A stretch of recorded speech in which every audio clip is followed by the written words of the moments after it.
16వ రోజు యుద్ధం కూడా ముగిశాక రాత్రి శిబిరానికి వెళ్ళాక కర్ణుడిని అడిగారు, ఏమిటి ఎంత చేసినా నువ్వు అర్జునుడిని ఎందుకు చంపలేకపోతున్నావు, శక్తి లేకపోతే చంపలేవా అంటే అప్పుడు కర్ణుడు ఒక మాట అంటాడు, జాతస్య ధనుషో దివ్య.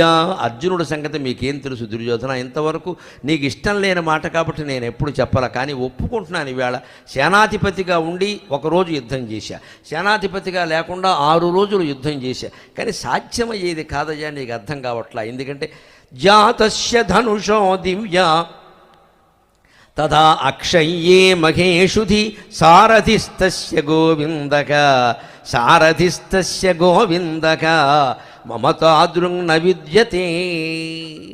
అర్జునుడి విల్లు గురించి నీకు తెలుసా, అది అగ్నిదేవుడు ఇచ్చిన విల్లు, అది మాది మామూలుగా వడరంగం దగ్గర చేయించుకున్న విల్లుది, తేడాలు ఉండవా, ఏమిటి అలా మాట్లాడతావు. పైగా వింటి నారి జాతస్య ధనుషో దివ్య, ఆ వింటి నారి సంగతి ఏమిటో తెలుసా, మనం తెగొట్టామనుకో దాని అంతటా అదే అతుక్కుంటుంది.